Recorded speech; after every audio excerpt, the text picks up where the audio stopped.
咱个来看光复乡目前的状况哦，规个光复乡是如惨惨，四界哦拢是土霉，灾民拢先去收容所。光复乡教会因为地势较悬哦，嘛开放教堂，互民众休困过暝，各界拢送来物资，毛民间团体来遮煮食。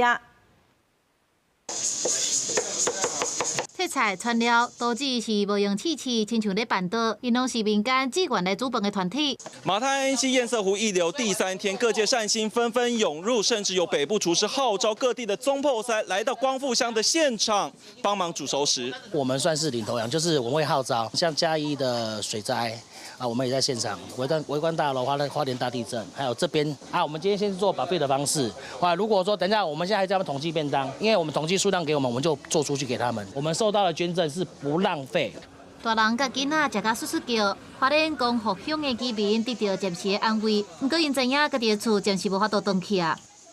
几个小朋友在这边？ 2个，然后肚子还有1个。等危险过了，然后回去整理啊。对啊，还是要把淤泥清走。那有没有觉得妈妈很辛苦？有。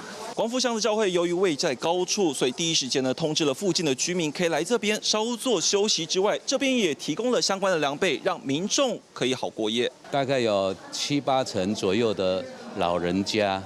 行动不方便的都很多的，现在在讨论说我们这边是不是要撤出去？这些物资都已经在这边了，人员也都安置在这边。如果要撤出的，这也是很大的一个困难。